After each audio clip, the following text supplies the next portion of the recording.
నమస్తే అండి. నమస్తే. ఇంతకుముందు ఒకసారి మనం చూసినప్పుడు అప్పుడు మీరు వార్నింగ్ ఇచ్చి వదిలేయండి అని చెప్పేసి కూడా చెప్తూ వచ్చారు పోలీసులతోని. మళ్ళీ ఈ రోజు మధురానగర్ పోలీస్ స్టేషన్లో మీరు మళ్ళీ కంప్లైంట్ ఇచ్చారు. అసలు ఏం జరిగింది, ఎందుకోసం అని? వాడు ఉన్నాడు కదా, వాడు కుర్చీ తాత అని, వాడు వరంగల్ బెగ్గరు.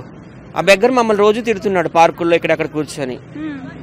వాడికి ఆల్రెడీ మేము కుర్చీ మడత పెట్టాము. జూబ్లీహిల్స్ పోలీసులు కంప్లైంట్ ఇస్తే వాళ్ళు స్టేషన్ తీసుకొచ్చి పగలు కొట్టారు, కింద పైన ఎరగొట్టారు. అలాగే పవన్ కళ్యాణ్ తిడితే ఆ ఫ్యాన్స్ వచ్చి కూడా పగలు కొట్టారు కింద పైన. ఆడికి ఎంతమంది పగలు కొట్టినా సిగ్గు ఉండడం లేదు. నా గురించి నాకు జెండర్ డిస్క్రిమినేషన్ చేస్తున్నాడు, చెక్కగాడు అని. ఈమెకేమో ఒక ప్రాస్టిట్యూట్ అని, 100 రూపాయలకే పండుకుంటుందని, ఆమెను కట్ చేస్తే హైదరాబాద్ మొత్తం తినొచ్చు మనిషి పావు కేజీ అని ఆమెను తిడుతున్నాడు. సో వాడికి ఎవడిచ్చాడు ఈ రైట్స్ అని మేము వచ్చి కంప్లైంట్ ఇచ్చాము. పోలీసులు మమ్మల్ని తిట్టారు. సత్య ఆ రోజే వాడిని లోపల వేసేస్తా అన్నాను మొత్తం పర్మనెంట్గా. నువ్వే కనికారం చెప్పి పెద్దోడండి ఎందుకంటే బతిమేళ్ళావు, చూడు మళ్ళీ ఎలా రివర్స్ అయ్యాడు, వాడి కుక్కతో ఒక వంకర అన్నారు. ఈసారి మాత్రం యాక్షన్ తీసుకుంటామని అన్నారు. వాడు కృష్ణకాంత్ పార్క్ దగ్గర యూసుగూడ బస్తీలోన అక్కడెక్కడ అడుక్కు తినేటోడు, ఎర్రగడ్డ మార్కెట్లో కూడా. పోనీలే కదా అడుక్కు తింటున్నాడు, నాకంటే 10 మందిలో పేరు ఉంది, మా టీంలో పెట్టుకుంటాను. మా ఉప్పలబాలు టీం తెలుసు కదా, ఉప్పలబాలు, అగ్గిపెట్టి మచ్చ, టిక్ టాక్ దుర్గారావు, నేను, స్వాతి నాయుడు, కత్తరపాప. మా టీం చాలా పెద్దది, 50-100 మంది ఉంటాం. వాడిని తీసుకెళ్ళి ఎస్ఎస్ తమన్ గారి దగ్గర తీసుకెళ్ళి, అదే నేను చేసిన తప్పు నా లైఫ్లో. మ్యూజిక్ డైరెక్టర్ ఎస్ఎస్ తమన్ గారి దగ్గర చూడగానే నాకు ఇంత రేంజ్ ఉందా, ఇంత లెవెల్ ఉందా అని అప్పటి నుంచి వాడు ఎక్కడికో వెళ్ళిపోయినాడు అనమాట. కోరికలే గుర్రాలు అయితే అన్నట్టు అయిపోయినాడు. 20,000 ఇప్పించే తమన్ గారితో. ఆ 20,000 11,000 అలా ఆవిడకి ఇచ్చాడు, మిగతాదంతా వైన్ షాపుల్లో దాచుకున్నాడు, అక్కడెక్కడ అంతా పెట్టుకున్నాడు. ఏవో లక్షలు ఇచ్చారని అప్పుడు తిట్టాడు. అది ప్రూవ్ అయింది 20,000 ఇచ్చారని. ఇంకా వాడికంట మహేష్ బాబు అట ఈ డైలాగ్ వాడుకొని 300 కోట్లు సంపాదించుకున్నాడట. నాకు జూబ్లీహిల్స్లో ఇల్లు కావాలి, ఫ్లాట్ కావాలని ఇంకా మా ఇంటి మీదకి వచ్చి రాళ్ళు వేయడము అన్నీ చేస్తే పోలీస్ కంప్లైంట్ ఇస్తే పోలీసులు కుర్చీ మడత పెట్టేశారు, పగలగొట్టారు కింద పైన. అయినా బుద్ధి రావడం లేదు. పవన్ కళ్యాణ్ ఫ్యాన్స్ పగలగొట్టారు. వాడి టార్గెట్ ఏంటంటే సోషల్ మీడియాలో ఫేమస్ ఉన్న వాళ్ళు ఎవరంటే పల్లవి ప్రశాంత్ కావచ్చు, బరిలక్ కావచ్చు, స్వాతి నాయుడు కావచ్చు, వైజాగ్ సత్య కావచ్చు, పులబాలు కావచ్చు, తిట్టాలి. లేకపోతే పొలిటీషియన్స్ని తిట్టాలి. ఒక కేసీఆర్ని కావచ్చు, కేటీఆర్ని కావచ్చు, కవిత గారిని కావచ్చు, పవన్ కళ్యాణ్ గారిని కావచ్చు, సినిమా వాళ్ళు అయితే ఒక చిరంజీవి, నాగార్జున, ఫేమస్ అయిన వాళ్ళనే తిట్టాలని టార్గెట్గా పెట్టుకున్నాడు. అదే మేము కంప్లైంట్ రాసి ఇచ్చాం. వాడికి సిగ్గు లాజ లేదు. నాకు చెక్కగాడని అదే నిద్ర అంటున్నాడు. నువ్వు మగాడు అయితే నువ్వు పెళ్ళం పక్కన పండుకోవాలి కదరా.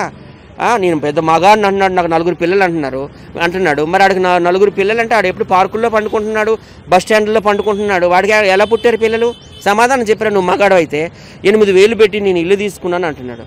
8,000 పెట్టి ఇల్లు ఎక్కడుంది నీకు? ఆడికి ఇల్లు ఉంటే నేను హైదరాబాద్ వదిలి వెళ్ళిపోతా. వాడి చేతిలో 10 రూపాయలు ఉంటుంది సిగరెట్ కొనుక్కోవడానికి. వాడు 8,000 పెట్టి ఎక్కడ ఇల్లు అద్దెకి తీసుకున్నాడు? ఆడు అన్నీ దొంగ మాటలే. ఆడు బతుకు చదువుతావు. ఆడిది వరంగల్లో వాడు అందరితో చెప్పు దెబ్బలు తిన్నాడు. అక్కడ పని చేయడానికి ఒళ్ళొంగక మార్కెట్లో నైట్ టైం మూసేస్తారు కదా అన్నీ కూడాను. అవన్నీ కవరింగ్ చేస్తారు కదా వెజిటబుల్స్ అని, అవన్నీ కట్ చేసుకొని కూరగాయలు దొంగతనం చేయడం. అక్కడ మా ఫ్రెండ్స్ చెప్పారు, అక్కడ ఫ్రూట్స్ మార్కెట్లో దొంగతనం చేస్తే అక్కడ తుక్కు తన్నేవారంట. అక్కడ తంతే ఇక్కడ వచ్చి పడ్డాడు హైదరాబాద్లో. ఇక్కడ కూడా ఆడి పని అదే. ఇప్పుడు యూసు కూడా చెక్ పోస్ట్ దగ్గర పళ్ళు మార్కెట్లన్నీ మూసేస్తారా, నైట్ టైం కట్ చేసి పళ్ళు తీసేయడము, కూరగాయలు తీసేయడము. అదే పెద్ద దొంగాడు. వరంగల్కా డాన్ అంటాడు కాదు, వరంగల్కా చోర్, వరంగల్కా బెగ్గర్. హైదరాబాద్లో 2 ఉన్నాయి బ్యాడ్ థింగ్స్. ఒకటి మూసీ నది కంపు కొడుతుంది, తర్వాత ఈడు కుర్చీ తాతగాడు. మూసీ నది క్లీన్ చేసినట్టు వీడిని కూడా క్లీన్ చేయాలి. ఎంతమంది తంతున్నాడు, సిగ్గు రావడం లేదమ్మా. ఒకసారి కంప్లైంట్ ఇచ్చారు, అయినా కూడా మారకుండా మళ్ళీ ఎరగొట్టించాము. మా కాలు మీద వచ్చి పడ్డాడు. ఈసారి ఎప్పుడు ఏమన్నానండి బొద్దు తెచ్చుకున్నానని అన్నాడు, మళ్ళీ అదే రిపీట్ చేస్తున్నాడు. మళ్ళీ నెక్స్ట్ టైం ఇప్పుడు ఈసారి కూడా మీరు కంప్లైంట్ ఇచ్చారు, మళ్ళీ నెక్స్ట్ టైం ఇట్లానే చేస్తే అప్పుడు ఏం చేస్తారు? లేదు, ఇప్పుడైతే సివియర్గా యాక్షన్ తీసుకొని ఎఫ్ఐఆర్ చేసేమన్నాం, లోపల వేసేమన్నా వేసేయాలి ఆడికి. మరి వాడట పెద్ద మగాడట. హిజ్రాస్ కూడా వచ్చి కొడతారు చూడు వాడికి ఏదో ఒక రోజు. ఇప్పుడు మీరు లోపల వేసారు, మరి వాళ్ళ ఫ్యామిలీ వాళ్ళు కూడా ఉంటారు కదండి. ఆ ఫ్యామిలీ మొత్తం ఆయన వదిలేసిందండి. ఇప్పుడు ఫ్యామిలీ అసలు ఆయన డేకదు, పట్టించుకోదు ఆ ఫ్యామిలీ అసలు. 3 కొడుకులు 3 కోడళ్ళు. ఆ పెద్ద కొడుకు కూడా తిడుతున్నాడు, గొడ్డోడు, పిల్లలు లేరు, నాది 150,000 దెబ్బిండని వాళ్ళని తిడుతుండు. అలా ఆవిడని కూడా తిడుతుండు, అందరినీ తిడతాడు. ఆడ వృత్తి ప్రవృత్తి అదే. సోషల్ మీడియాలో అలాగే ఫిలిం ఇండస్ట్రీలో పాలిటిక్స్లో ఎవరైతే ఫేమస్ ఉన్నారో వాళ్ళందరినీ తిట్టాలి, అదే వాడి టార్గెట్. ఈమెను కూడా ఎంత ఘోరంగా తిడుతున్నాడండి. 100 రూపాయలకే పండుకుంటుంది, అది పెద్ద లంజ, అది బలిసేసింది, దాన్ని కట్ చేస్తే హైదరాబాద్ అంతా తినొచ్చు మనిషి పావు కేజీ అని ఈమెను కూడా తిడుతున్నాడు. ఎంత అన్యాయం అండి అది. సో స్వాతి నాయుడు గారు, ఇంతకుముందు ఒకసారి మనం మాట్లాడుతూ వచ్చాము, అప్పుడు కూడా ఇదే ఇష్యూ కదా. సో మళ్ళీ ఈసారి మిమ్మల్ని ఎందుకు టార్గెట్ చేసి మిమ్మల్ని ఎందుకు అనాల్సి వస్తుంది అసలు అట్లా? అదేనండి, ఇంతకుముందు ఇప్పటిదాకా కూడా నేను ఆయన గురించి ఎప్పుడు ఎక్కడ ఏం అనలేదు. కాకపోతే ఇంక ఇప్పుడు ఏంటంటే ఒక ఒక చెత్తగాడు ఉన్నాడు, ఛానల్ గాడు, వాడికి ఒక చెత్త లంచం నేను తీసుకెళ్లి పరిచయం చేస్తే వాళ్ళిద్దరు ఒకటైపోయి ఈయన్ని పిలుచుకుని తాతని సత్యని నన్ను దగ్గరుండి తిట్టిపిస్తున్నారు. ఆ ఛానల్కి మేము ఎంతో హెల్ప్ చేసినాం, ₹1 తీసుకోకుండా ఎన్నోసార్లు ఫుటేజ్ ఇచ్చి ఎంతో హెల్ప్ చేసినాం. ఒక చెత్త లంచం నేను తీసుకెళ్లి పరిచయం చేసిన కుర్చీ తాతకి అది గర్ల్ ఫ్రెండ్ అనమాట. సో వీళ్ళిద్దరూ కలిసి మమ్మల్ని తిట్టడము, నవ్వుకోవడం, ఇది అది అట్లా బాడీ షేమింగ్ అనేసి దట్ ఈస్ వెరీ రాంగ్. ఇప్పుడు నేను అంటాను తాతని కూడా నేను కూడా అనొచ్చు, ఆ బక్క నా కొడుకు వేస్ట్ గాడు. బట్ నేను ఫస్ట్ నుంచి ఒకటే వర్డ్ అన్నా, లైక్ మై ఫాదర్, నేను అట్లనే అన్నా. సో నేను ఒక వీడియో చూసాను, తిడుతున్నాడు, చూసి సర్లే అనుకున్నా. మళ్ళీ నిన్న చూస్తే చాలా ఇంకా బ్యాడ్గా మాట్లాడుతున్నాడు, ఇట్లా అట్లా అని చెప్పేసి. నాకు వేరే వాళ్ళు కూడా కొంతమంది చెప్పారనమాట, వాళ్ళ కూతురికి మొగుడు వదిలేశాడు, అందరితో పండుకుని పిల్లల్ని చూసుకుంటుంది, వాళ్ళ వైఫ్ కూడా అందరితో పడుకుంటుంది, వీడి పిల్లలు వీడికి పుట్టలేదు అని నాకు చాలా మంది చెప్పారు. కానీ ఇప్పుడు దాకా నేను అవి ఎక్కడ చెప్పలేదు మీడియాలో. ఇప్పుడు వీడు నన్ను ఎలాగా వాడు అంటాడు, చెప్పాలంటే వాడు పక్కన ఒక గర్ల్ ఫ్రెండ్ ఉంది, అది అందరితో పడుకుంటుంది, నన్ను కూడా పండబెట్టడానికి చూసింది, నేను కాదని చెప్పాను. సో మరి ఈ విషయం కూడా నేను ఇప్పుడు ఎప్పుడు చెప్పలేదు. కానీ ఇప్పుడు వాడు బయట చెప్పాడు కాబట్టి నేను చెప్తున్నా, వాడు పక్కనున్న వాళ్ళు అందరూ అదే బ్యాచ్. నువ్వు ఎట్లా నన్ను అంటావురా, నువ్వు తిట్టుతూ ఫేమస్ అయ్యావు, అట్లనే నేను యూట్యూబ్లో రొమాన్స్ అది చేస్తూ నేను ఫేమస్ అయ్యా, అంతేగా నువ్వు చూసినావు నాకు, నువ్వు ఇచ్చినావు నాకు ₹100, అట్లా మాట్లాడుతావు బ్యాడ్గా నా గురించి. వాడేం ఫేమస్, నువ్వు కూడా తప్పుగా మాట్లాడు. వాడేం ఫేమస్? ఇప్పుడు నేను సెలబ్రిటీ అని నేను అంటాను, ఎందుకంటావా? నేను ప్రతి ఒక్క సెలబ్రిటీ ఇంటికి వెళ్తా, జూబ్లీస్ వెళ్ళినా, బంజారీస్ వెళ్ళినా, ఫిలిం నగర్ వెళ్ళినా, మణికొండ వెళ్ళినా, నాకు గేట్లు తీస్తారు, మాదాపూర్ వెళ్ళినా. కావాలంటే దిస్ ఇస్ వైజాగ్ వచ్చి యూట్యూబ్ ఛానల్ చూడండి, ఎక్కడ నంది అవార్డులు, ఫిలింఫేర్ అవార్డులు, అంతవరకు ఆస్కార్ అవార్డులు వచ్చిన వాళ్ళ ఇంటికి కూడా నేను వెళ్తా. అది నా ఓపెన్ ఛాలెంజ్. నేను సెలబ్రిటీ కాబట్టి నాకు సెలబ్రేట్ చేస్తాను. ఇదేం సెలబ్రిటీ, కుర్చీ తాతగాడు, గజ్జి మొక్కమోడు, వీడికి ఆల్రెడీ క్యాన్సర్ కూడా వచ్చింది, బ్లడ్ క్యాన్సర్. మనం మీ అందరికి ఫోటోలు కూడా నేను పంపించిన.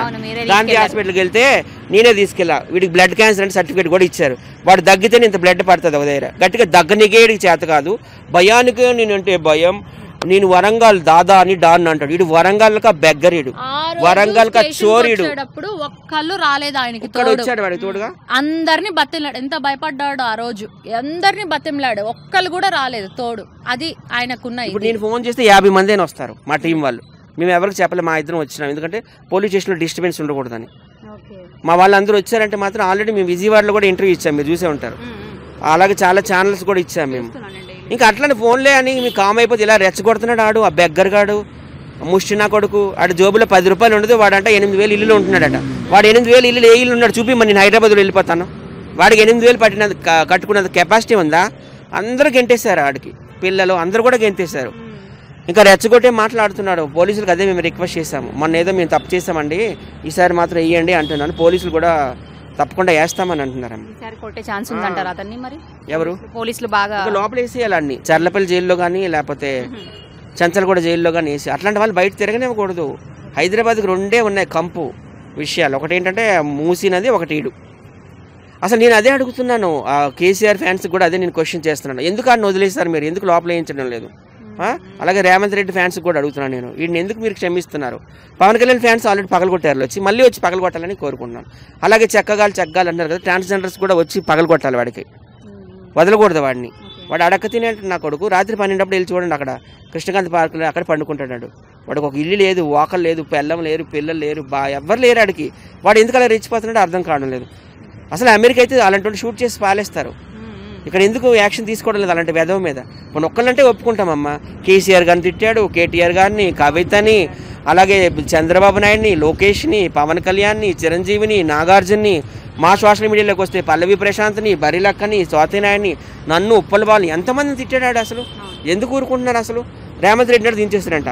వీడికంటే రేవంత్ రెడ్డి అపాయింట్మెంట్ కావాలట, మహేష్ బాబు అపాయింట్మెంట్ కావాలట. వీడి బతుకు జబర్దస్త్ ఆర్టిస్టుల అపాయింట్మెంటే దొరకదు, అలాంటిది వీళ్ళకి సీఎంలు, పెద్ద సెలబ్రిటీ సూపర్ స్టార్ల అపాయింట్మెంట్ ఉంటుందా? నేను పెద్ద తోపును సెలబ్రేట్ అంటున్నాడు. జూబ్లీస్ బంజారీస్ వెళ్తే ఒక్కడైనా గేట్లు తీస్తారా? పిచ్చోడిని చూసినట్టు చూస్తారు. వాడు ఏంటి సెలబ్రేటో ఏంటో మరి. మీడియా కూడా నేను అదే రిక్వెస్ట్. అలాంటి అతన్ని ఫస్ట్ మీరు తీసుకెళ్ళి మీరు ఒక తప్పు చేశారండి. ఇప్పటివరకు తమన్ గారి దగ్గర తీసుకెళ్ళి ఆ డైలాగ్ ఒకటి పెట్టించడం, దాని తర్వాత మీరు తనను ఆదుకోవడము, హాస్పిటల్ తీసుకెళ్లడము, ఇవన్నీ కూడా అదేంటంటే మారుతాడని ట్రై చేశానమ్మా నేను. పవన్ కళ్యాణ్ తిడితే నేను స్వతహాగా పవన్ కళ్యాణ్ ఫ్యాన్ని. అయితే పవన్ కళ్యాణ్ తిట్టినప్పుడు నేనే ఒక యూట్యూబ్ ఛానల్లో కూర్చోబెట్టి సిరి మీడియాలో పవన్ కళ్యాణ్కి క్షమాపణ చెప్పించారు. నేను మారిపోతాను బాబాయ్, మా బాబాయ్ అంటాడు అందరికీ, మారిపోతాను బాబాయ్ అన్నాడు ఆ బాడుకో అలుచ్చగాడు. నేను అదే నిజంగా మారుతాడేమో, ఒక మనిషిని మార్చుదామని ట్రై చేసిన, తప్పలేదు కదా. ఇప్పుడు ఒక ఆడదా చెడిపోయింది అనుకో, మా అమ్మాయిని ఎలాగైనా మనం మార్చి పెళ్లి చేసి కొత్త జీవితం ఇవ్వాలని చూస్తాం. నాది అలా కరిగిపోయి మనస్తత్వం, అదే నాకు మైనస్ అయిపోతుంది ఎక్కడికి వెళ్ళినా కానీ. ఇంతకుముందు కూడా ఒక తాగుబోతు మాస్టర్ ఉండేవాడు, వాడికి కూడా నేను ఎంత చేశానో. వాడు ఒకప్పుడు సినిమా ఇండస్ట్రీలో ఉండేవాడు, పెద్ద తోపే. ఆ తర్వాత అన్ని సినిమా ఇండస్ట్రీ వాళ్ళు తన్ని తరిమిస్తే నా ఇంట్లో వచ్చి పడ్డాడు.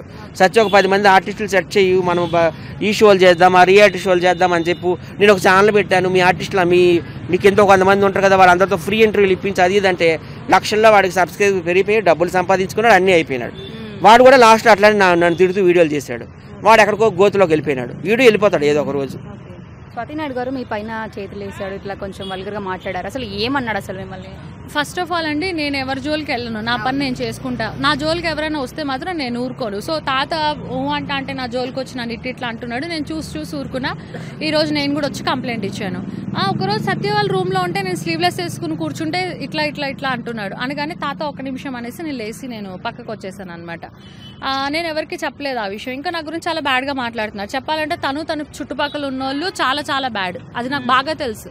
సో వాళ్ళ పేర్లు గీర్లు అవన్నీ చెప్పడం ఎందుకులే కానీ, సో వాళ్ళే మొత్తం అరెస్ట్ ఉన్నారు. సో అలాంటప్పుడు వాళ్ళకి నా గురించి మాట్లాడే హక్కు లేదనమాట. సో నా గురించి ఇంత బ్యాడ్గా మాట్లాడావు కాబట్టి దాని రిజల్ట్ ఏంటనేది తాత ఇప్పుడు నువ్వు చూడొచ్చు. స్టేషన్లో అయితే నేను కంప్లైంట్ ఇచ్చాను. Thank you.